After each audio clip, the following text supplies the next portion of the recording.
আমরা যদি CSS file তৈরি করতে চাই তাহলে আমরা স্টাইলস নামের একটা ফোল্ডার বানাবো। এটার ভেতরে একটা ফাইল বানাবো style.css। যদি আমরা লিখি, মনে করে যে h1 যে ট্যাগগুলো আছে সেগুলো কালার আমরা করে দিতে পারি পার্পল কালার।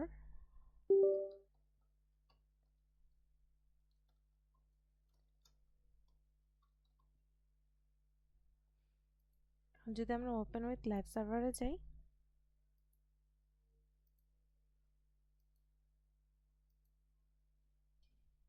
তাহলে দেখা যাবে কিছুই হয়নি, কারণ আমরা এখানে কানেক্টই করিনি। এখন যদি কানেক্ট করা লাগে সেটার জন্য আমাদের লিঙ্ক ক্লোন সিএসএস লিখতে হবে। তারপর এখানে হচ্ছে আমাদের যে ফাইলটা আছে সেটার সাথে কানেক্ট করতে হবে। ফুলস্টপ /styles, স্টাইলসের ভেতরে যে style.css আছে সেটাতে ক্লিক করলেই হবে। যদি আমরা আবার ওপেন উইথ লাইভ সার্ভারে যাই তাহলে দেখা যাবে যে আমাদের h1 ট্যাগগুলো সব হচ্ছে পার্পল কালার হয়ে গেছে। ঠিক একইভাবে আমরা এখানে এই পেজের মাঝেও আমাদের সিএসএস লিখতে পারে স্টাইল নামের ট্যাগ দিয়ে। যেমন হচ্ছে আমরা বলতে পারি যে এখানে যে আমাদের যত এলআই আছে সেগুলোর কালার আমরা চেঞ্জ করে পিঙ্ক করতে পারি।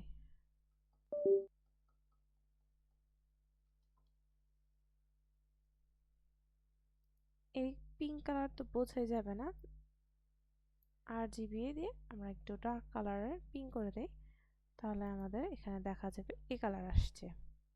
ঠিক একইভাবে আমরা এখানে একটা জাভাস্ক্রিপ্টের ফাইল তৈরি করব।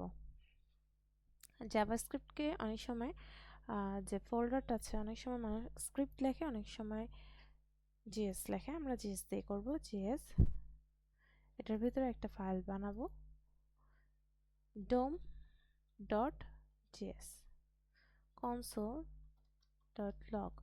জাভাস্ক্রিপ্টের ক্ষেত্রে আমরা ইউজ করি হচ্ছে console log। আর এখানে যদি প্রিন্ট করা হয় তাহলে আমরা লিখি console log এর ভেতরে কোটেশন দিয়ে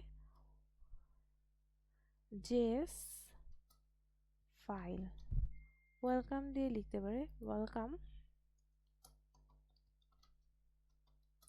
js ফাইল। এখন এটা ওপেন উইথ লাইভ সার্ভারে যদি যাই, ইন্সপেক্টে যাই, কনসোলে যাই, দেখা যাবে কিছুই আসেনি, কারণ আমরা কানেক্ট করিনি। যদি কানেক্ট করতে চাই তাহলে আমাদের এই যে বডি যে ট্যাগ আছে এই বডি ট্যাগের উপরের দিকে আমাদের লিখতে হবে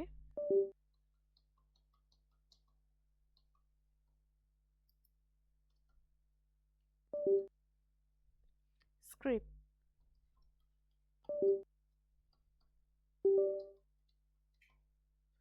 script.source।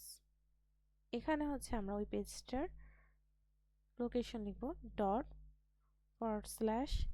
./js dom.js। এখন যদি আমরা দেখি তাহলে দেখা যাবে কনসোলের মাঝে এই যে ওয়েলকাম js ফাইল, এটা হচ্ছে dom.js এর ভিতরে 1 নম্বর লাইন আছে। এই যে dom.js এর ভিতরে 1 নম্বর লাইন আছে। আবার আমরা চাইলে এই পেজেও স্টাইলিং করতে পারি স্ক্রিপ্ট ট্যাগ দিয়ে। শুধু স্ক্রিপ্ট লিখব আর এটার ভিতরে আমরা লিখি console.log।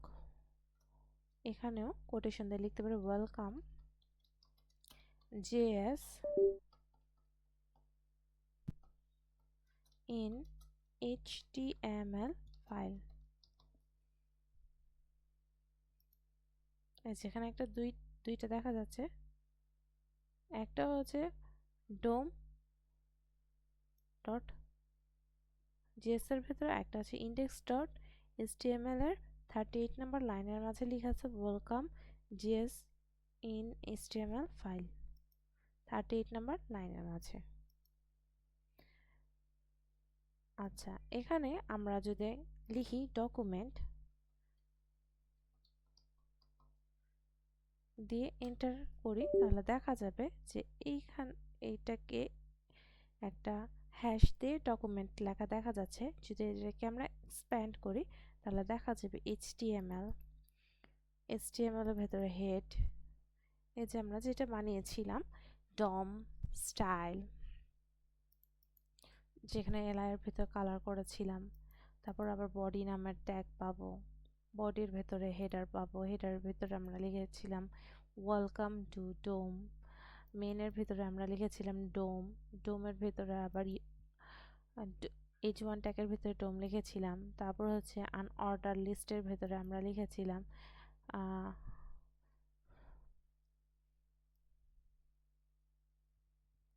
ডকুমেন্ট।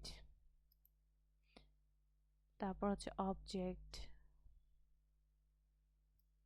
আরও অনেক কিছু লিখেছিলাম, যেমন হচ্ছে মডেল, এই যে আমাদের স্ক্রিপ্ট। এগুলো আমরা যদি এখানে লিখি, এখানেও লিখতে পারি, এখানেও লিখতে পারি। কনসোল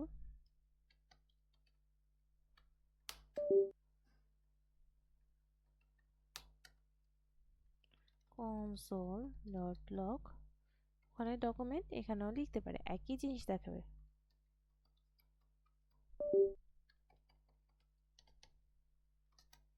যদি দেখি তাহলে দেখা যাবে সেম একই, যে ডকুমেন্ট এরকম।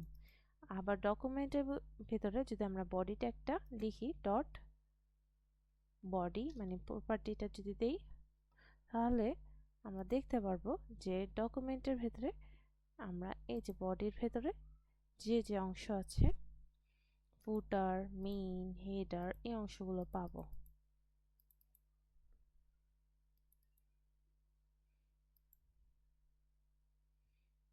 আর যদি আমরা এই বডিটা না দিই, শুধু ডকুমেন্ট দেই, তাহলে দেখা যাবে কনসোল ডট লগ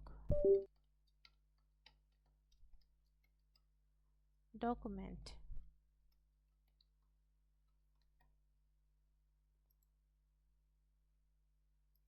এই ডকুমেন্টের ভেতরে এখন আমরা দেখতে পাচ্ছি কি লেখা দেখাচ্ছে, লোকেশন, ক্লোন, সেকেন্ড ব্র্যাকেট, তারপরও এখানে বিভিন্ন জিনিস, অ্যাঙ্কর।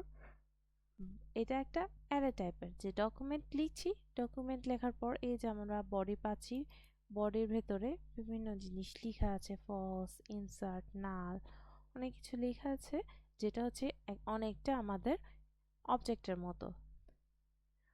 এটাকে আমরা বলতে পারি অবজেক্ট লাইক এলিমেন্ট।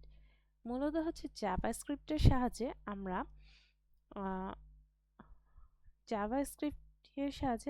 HTML বিভিন্ন পোর্শন পেতে পারি।